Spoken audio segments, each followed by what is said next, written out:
E quando olhamos para a realidade do continente europeu, muitas vezes a gente fica naquela pergunta, será que precisamos enviar missionários para esse continente? E aí, esse bate-papo, nós vamos trabalhar nessa perspectiva. E lanço esse pensamento aqui para o Marcos, para nós iniciarmos. Vamos trabalhar na seguinte linha, Marcos, pensando aqui na taxa de natalidade. O continente europeu, hoje, a gente vê em muitos países onde as famílias não têm optado por ter vários filhos, talvez um, ou talvez no máximo dois. Segundo os dados, se você tem até 2 filhos, na verdade você só está mantendo a quantidade daquele grupo. Se você tem um, pensando na perspectiva a longo prazo, nós vamos ter, então, um povo, uma nação diminuindo a sua população. O outro aspecto é sobre o colapso dos valores da família, né? Hoje, os filhos, muitas vezes, não têm mais obedecido os pais, hoje é o sexo livre, é o aborto, é o relacionamento sem compromisso. Um outro aspecto também do grande desafio dessa região é o abandono ao cristianismo. É um continente onde tem a herança cristã, e vivemos numa sociedade pós-cristã.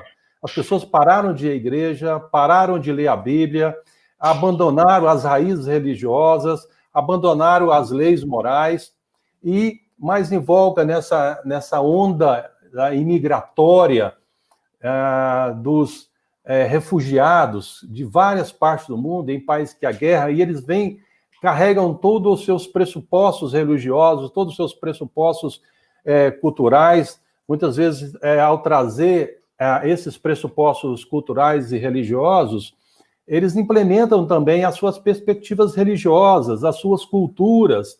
E a gente vê que em algumas partes do continente europeu, em alguns guetos, em alguns bairros, há uma implementação e uma tentativa de influenciar, em muitas regiões, a Sharia em muitos desses bairros, e sem pensar também no aspecto da secularização. Então, eu gostaria de ouvir o Marcos, né, que é o nosso líder da Base Europa, da APMT, que pudesse falar um pouquinho sobre essa questão.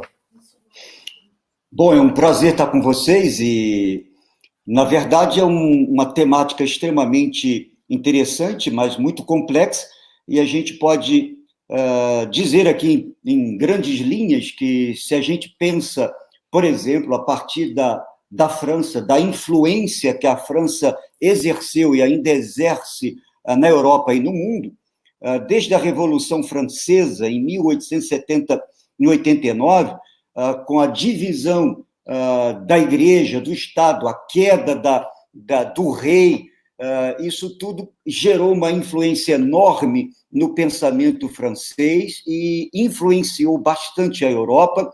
E, a partir desse momento da Revolução Francesa, a religião foi sendo colocada à parte da sociedade, e isso foi evoluindo para outros países aqui da Europa, e o que a gente assiste hoje, o que a gente vê hoje, é muito desse resultado da Revolução Francesa. E, por exemplo, aqui na França, desde 1901, o Estado é laico, a religião completamente separada do Estado.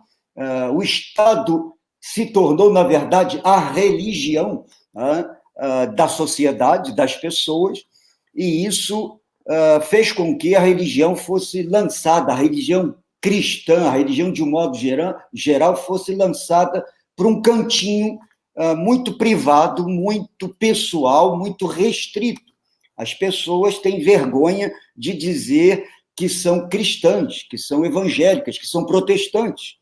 Então, isso é uma situação bastante complicada, e a secularização, né, como você disse, tem sido um fenômeno tremendamente forte na Europa, de um modo geral, né? A secularização significa banir o religioso da sociedade e jogá-la apenas para o privado, para o particular, para aquilo que é estritamente pessoal de cada pessoa. Por isso que a religião ela é vivida, quando vivida, de maneira muito escondida, muito simples, porque a sociedade exerce uma pressão muito grande sobre as pessoas.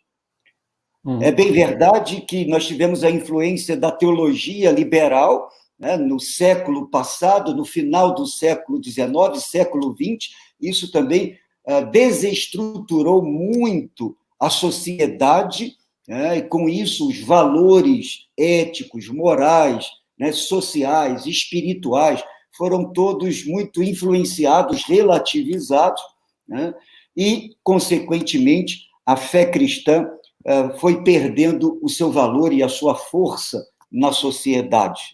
Isso, realmente, a gente que está aqui observa pessoalmente, na prática, aquilo que a gente sabia pelos livros, né, e pelas viagens simplesmente missionárias, que essa é uma realidade extremamente presente, forte, né, na vida do europeu, né, de modo geral, com algumas exceções aqui e ali, mas se tornou um grande desafio para nós. Quando você pensa do lado da natalidade infantil, realmente, de modo geral, as sociedades europeias estão diminuindo, né?